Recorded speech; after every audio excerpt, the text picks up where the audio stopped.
Saben dina rasane ra karuan, ngombe kopi legi ning rasane pahit tenan.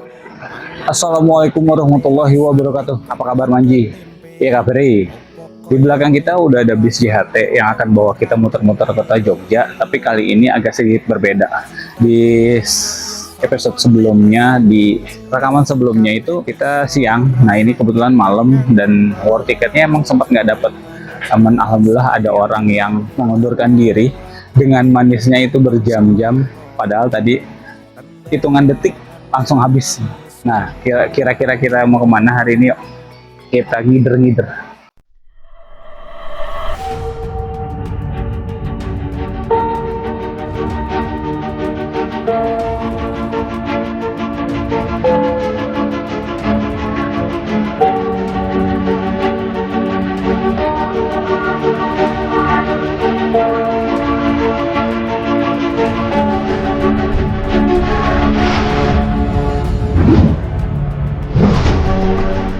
Lagi ke kantor JHTP, markasnya Jogja Heritage Track.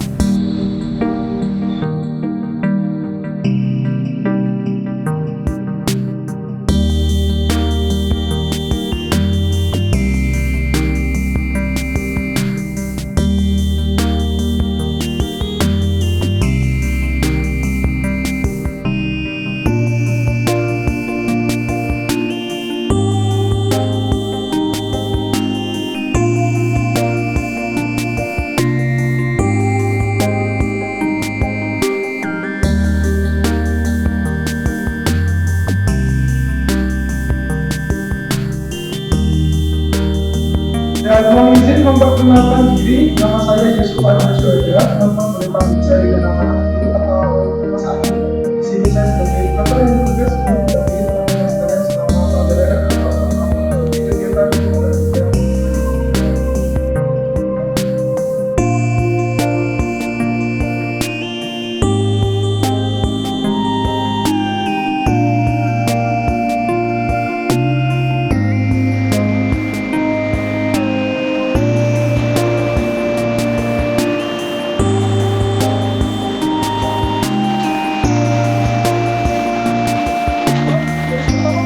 Baik, mohon izin teman-teman sekalian, kakak-kakak sekalian, kami ucapkan selamat datang Sugeng Tamu di dalam bus Malioboro atau bus yang berwarna merah dari Armada Jogja Heritage Track. Di sini kita akan membersamai teman-teman sekalian, kakak-kakak sekalian, menyusuri kota Yogyakarta menggunakan bus panoramik ini ya, Jogja Heritage Track. Kemudian kita akan sambil belajar tentang berbagai kebudayaan yang ada di Yogyakarta. Sesuai tema yang dipilih teman-teman, ini adalah rute kolonial heritage gitu. Walaupun nanti tidak menonton seputar kolonial saja gitu. Jadi yang disebut sebagai sumbu filosofi Yogyakarta dan telah ditetapkan sebagai situs warisan budaya dunia tahun 2023 oleh UNESCO itu adalah konsep tata kota Yogyakarta yang terdiri dari 3 kawasan utama, yaitu kawasan Tugu, kawasan keraton sebagai titik pusatnya, dan kawasan bangunan kota ini namanya Panggung Kerapiak. Nah, ini tuh mempunyai makna bagi kehidupan manusia, yaitu mengejarkan tentang daur hidup manusia. Kita mengenal jati diri kita. Dan semua ini dibangun oleh Hamengkubuwono I, pendiri dari Yogyakarta. Ingat, kalau teman-teman ingin belajar lebih dalam tentang sumbu filosofi Yogyakarta, silakan bisa reservasi kembali di link di bawah ini. Pilih rute Sangkan Paraning Dumadi. Ada yang tahu teman-teman bangunan putih yang agak ketutupan bis itu namanya apa? Semoga nanti dapat view bagus ya. Ada yang tahu namanya bangunan apa? Tugu Palputih. Iya, betul. Itu ada namanya loh teman-teman. Ada yang belum kenal namanya siapa? Yang belum kenal silakan turun dulu kenalan. Sungkem ya. Jadi kira-kira kenapa kok disebut sebagai Palputih gitu? Karena ini adalah dari bahasa Belanda teman-teman. Nah ini kan kita ngomongin kolonial ya. Karena dari bahasa Belanda. Kenapa? Karena sebetulnya Tugu ini sama ya. Itu adalah bentuk kedua dari Tugu Yogyakarta.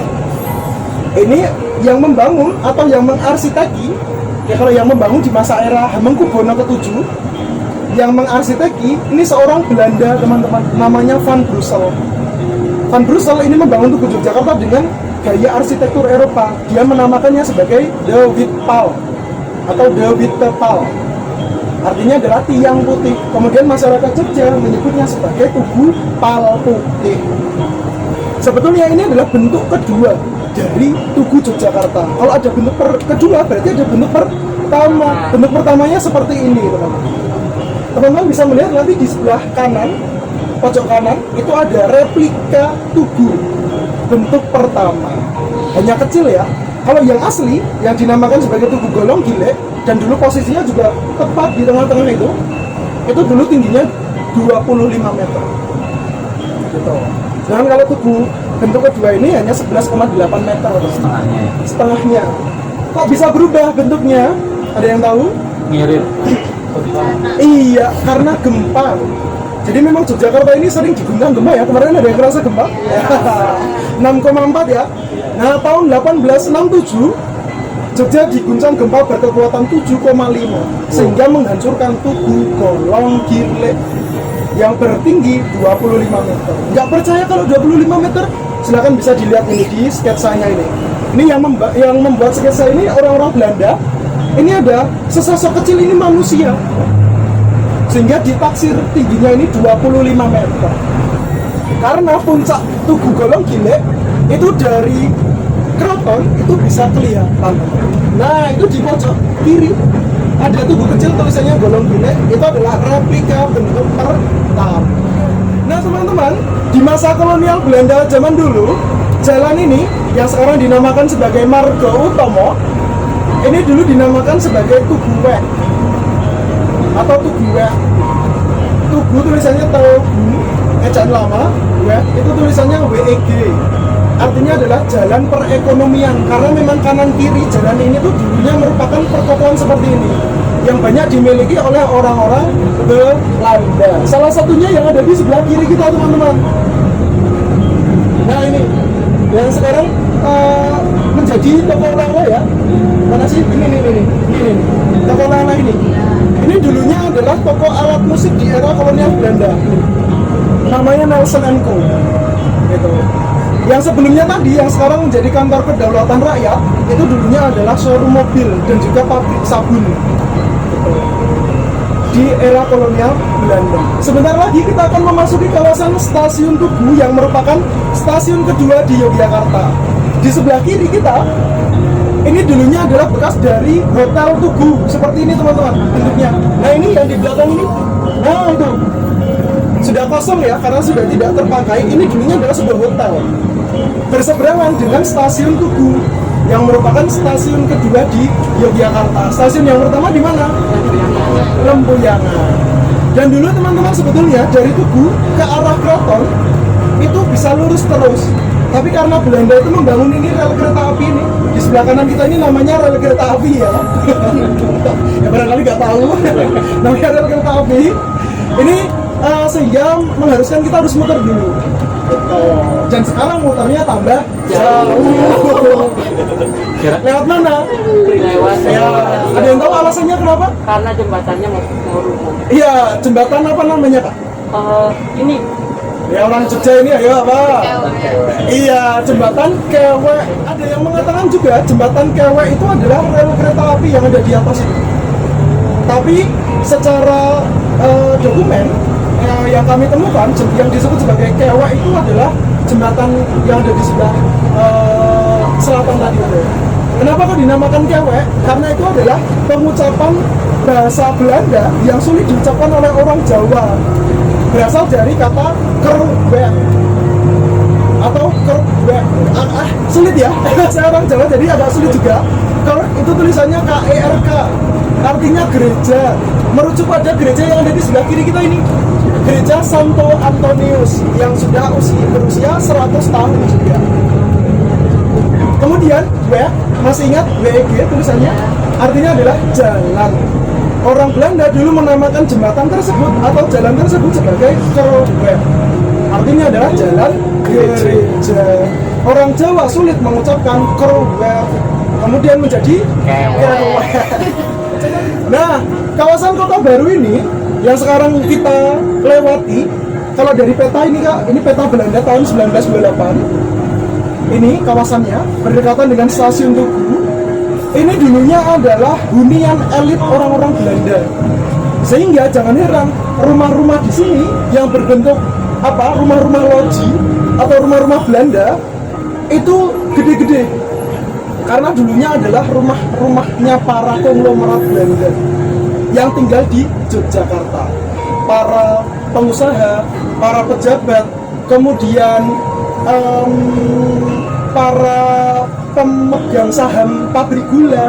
Nah, itu banyak yang tinggal di klaster ini ya, Kota Batu.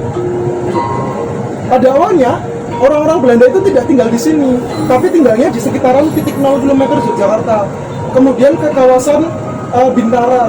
Kemudian mereka semakin banyak yang menetap di Yogyakarta, kemudian meminta izin kepada Sultan Hamengkubuwono ke-8 ketika itu.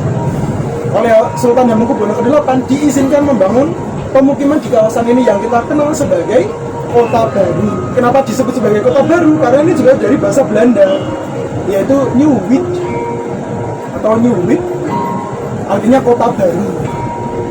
Selain mereka membangun rumah-rumah, ini ya rumah-rumah, ini rumah, dan ini ada bundaran ini Kridasana loh teman-teman. Jadi Kridasana itu adalah dulunya lapangan sepak bola yang dibangun oleh orang-orang Belanda. Dulu namanya adalah Bijleveld Stadium. Ya agak sulit ya mengucapkannya ya. Saya juga ini keliru ini kayaknya. Bijleveld tulisannya tuh B-I-J gitu, Veld gitu, Bijleveld gitu. Bijleveld Stadium itu dulunya adalah stadion atau lapangan sepak bola orang-orang Belanda. Karena memang ini tuh kawasan elit Kak, sehingga mereka itu menjadikan kawasan ini sebagai kota dalam kota ya, secara eksklusif bagi mereka.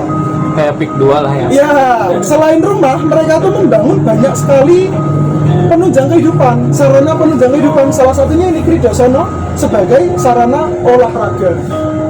Kemudian mereka membangun yang namanya sekolah. Di sini ada beberapa sekolah ya, yang cukup terkenal di sini di depan kita ini. Betul, Padmanaba atau SMA 3 Yogyakarta. Ini dulunya adalah Algemene Middelbar School. Middelbar School itu sekolah menengah di era kolonial Belanda, SMA lah.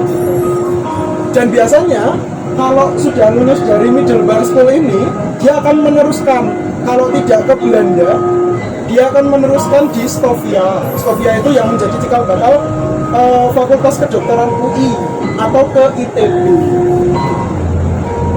Nah, selain SMA Negeri 3 Yogyakarta, tempat mana ya, Middelbar School, di sini juga ada beberapa sekolah yang sekarang menjadi SMP 5 Yogyakarta. Itu dulu normal school, setingkat SMP. Nah, kalau kita belok ke kiri sana, Kak, itu kita akan melalui yang namanya Boulevard Mataram di era kolonial. Ini. Nah, jalan ini disebut sebagai boulevard, tulisannya boulevard. Kalau yang dari Jawa Timur, Malang, itu di sana juga ada boulevard. Boulevard itu cirinya apa? Boulevard itu adalah jenis jalan yang di tengah kota. Cirinya banyak taman. Jadi zaman kolonial dulu, orang-orang Belanda itu membagi jalan itu ada 4 ya. Yang pertama tadi namanya WG. Itu adalah jalan perekonomian. Cirinya apa? Kanan kirinya itu biasanya pertokoan. Yang kedua namanya boulevard. Nah, boulevard itu cirinya kanan kirinya itu pepohonan atau taman. Sampai dengan sekarang masih dipertahankan ya tadi. Jalan itu kan banyak tamannya. Nah, itu dulu dinamakan sebagai Boulevard Mataram. Seperti itu.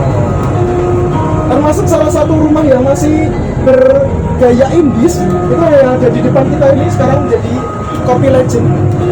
Nah, ini masih mempertahankan juga Pak. Ini rumahnya kan gede ya, gitu. Sampai dengan sekarang ini pajaknya kayaknya luar biasa. Dan barusan kita melewati hotel, salah satu hotel tertua di Yogyakarta. Ini nih, kalau dulu mungkin kita mengenal namanya Hotel Ina Garuda. Itu adalah hotel yang dibangun tahun 1908 teman-teman. Namanya adalah Grand Hotel de Jogja. Sekarang dibuka kembali, namanya dikembalikan ke nama kolonial Kak, menjadi Grand Hotel de Jogja. gitu.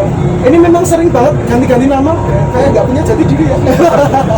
Karena sesuai perkembangan zaman gitu. Era kolonial namanya Grand Hotel de Jogja. Kemudian ketika diambil alih oleh pemerintah Jepang, diubah namanya menjadi Hotel Asahi. Artinya adalah hotel matahari terbit. Pasca kemerdekaan diambil alih oleh pemerintah Indonesia, diubah namanya menjadi apa? Hotel Merdeka. Pernah juga menjadi kantornya Jenderal Sudirman, teman-teman. Jadi kalau teman-teman berkesempatan menginap di Grand Hotel di Jogja, silakan tanya kamarnya Jenderal Sudirman yang mana. Ini menjadi Sudirman Suite. Nah, merasakan ranjangnya Jenderal Sudirman zaman dulu. Tapi jangan tanya harganya ya. Sekarang kita sedang melalui jalan apa ini kalau boleh tahu? Malioboro. Sudah tahu artinya Malioboro, teman-teman?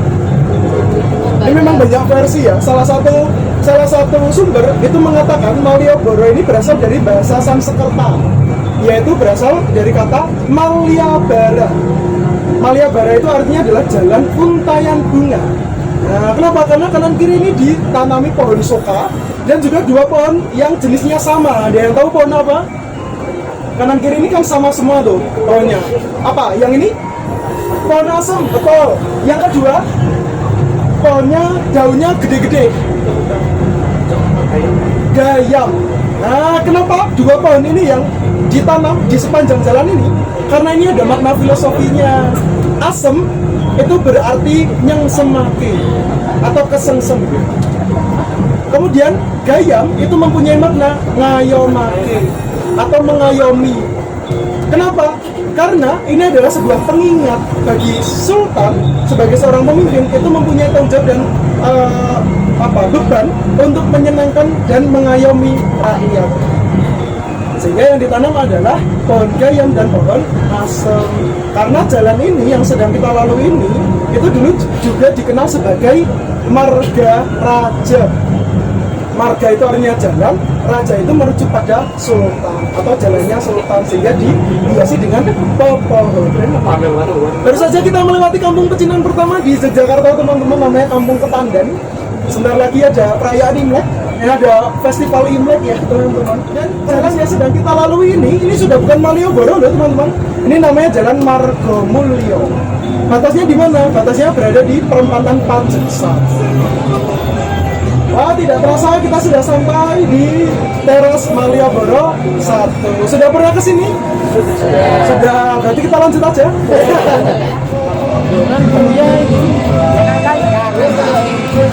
Senyum ya. 3, 2, 1. Nah, ini teman-teman, ada jam kota ya, start clock. Ini dulu adalah jam kota di era kolonial Belanda. Dan sekarang ini kita memasuki kawasan inti dari orang-orang Belanda di masa dulu. Gitu. Ya, ada mau turun di sini. Museum. Ya, Museum Benteng Vredenburg atau Benteng Vredenburg ini dulunya adalah asrama tentara VOC. Jadi orang-orang Belanda itu pertama kali tinggal tuh di sini, tinggal di Jogja. Kemudian mereka juga membangun kantor gubernur kolonial Belanda yang sekarang digunakan sebagai Gedung Agung atau Istana Kepresidenan Yogyakarta. Dan ini kawasan titik 0 km Yogyakarta. Yang disebut sebagai kawasan titik 0 km itu ini ya. Bangunan-bangunan di sini itu peninggalan-peninggalan masa Belanda. Yang jadi Bank BNI, ada yang tahu dulunya digunakan sebagai apa? Ada yang tahu? Penjara. Itu dulunya adalah kantor asuransi jiwa, namanya Nil Maskapai. Itu cikal bakal dari Jiwasraya. Gitu. Kemudian di seberangnya ada berjajaran kantor-kantor, ada kantor pos. Memang sejak dulu menjadi kantor pos. Kemudian sebelahnya itu yang sekarang menjadi BI, itu adalah dulunya The Yavas Bank atau Bank Jawa. Sejak dulu. Nah, kalau yang di sebelah kanan kita ini Kak, yang masuk area Gedung Agung ini, bangunan ini dikenal sebagai Vereniging Society, atau kalau orang Jogja itu nyebutnya sebagai Gedung Society, gedung kesenian. Jadi orang-orang Belanda zaman dulu itu dansa-dansa itu di sini. menggelar apa pesta-pesta. Nah, itu di sini. Ada yang tahu kenapa kok disebut sebagai titik 0 km Yogyakarta? Karena apa? Alasannya kenapa kok titik 0 km-nya Yogyakarta itu berada di sana? Itu mirip dengan titik 0 km-nya di Bandung, di Surabaya. Ini di Surakarta sih iya kayaknya. Kemudian Malang, Magelang, sama Semarang. Tahu nggak titik 0 km-nya Bandung di mana? Ya, dekat Braga, Jalan Asia Afrika. Itu alasannya sama, kenapa kok titik nolnya di sana dan yang di Yogyakarta ada di situ. Karena lokasi tersebut ini menyerah. Karena mau mencoba jawab? Kantor pos. Iya, dekat dengan kantor pos. Ya. Yang benar boleh pulang. Iya, karena memang zaman dulu itu patokannya adalah pos. Untuk mengukur jarak satu kota ke kota lain itu dihitungnya dari kantor pos besar kota A ke kota B. Termasuk itu untuk mengukur biaya pengiriman surat. Gitu. Sehingga titik nolnya berada di dekat kantor pos. Sekalian nih, ngomong-ngomong tentang bakpia. Bakpia itu sebenarnya bukan dari Jogja loh teman-teman. Dan tahu dari mana bakpia? Cina. Iya, dari Tionghoa atau Cina. Itu adalah makanan akulturasi budaya. Nah, bakpia itu tuh dua penggalan kata, bak dan pia, ya, bukan karena Jawa ya. Bak itu artinya daging, pia itu artinya kue yang ditutup gitu loh, ada penutupnya gitu, atau selimut gitu, ya kue kering lah. Bak itu artinya daging, merujuk pada daging babi. Karena memang dulu isinya daging babi yang dari Tionghoa. Kemudian mengalami akulturasi budaya dengan masyarakat Jogja yang mayoritas beragama Muslim. Bala isinya yang jadi apa? Kacang hijau. Termasuk kenapa kok disebut sebagai bakpia Patok? Karena bakpia yang diproduksi dari kawasan Patok. Nah, ada nomor-nomornya itu. Tahu nggak dari mana itu nomornya? Dari mana Kak? Alamat rumah, nomor rumah tempat produksi bakpia tersebut. Zaman dulunya seperti itu. 2575. Nah, ceritanya si orang Cina tadi itu yang tinggal di kawasan mana Taman Sari itu dia beli arangnya itu di Pasar Patok. Kemudian orang-orang Pasar Patok itu mereka pada tanya ini untuk apa gitu. Dan diajari lah, malah yang berkembang sebagai produksi bakpia itu malah di kawasan Patok. Wah, sudah sampai. Padahal masih pengen cerita banyak ya. Iya. Oke, nggak kerasa 1 jam lebih ya teman-teman kita berkegiatan bersama. Silakan bisa dilengkapi ceritanya. Gitu. Ini baru pertama kali naik. Silakan ada beberapa rute lagi. Gitu. Oke, sebelum turun, monggo bisa dicek kembali untuk barang bawaannya. Jangan sampai ada yang tertinggal atau tersentuh. Kemudian nanti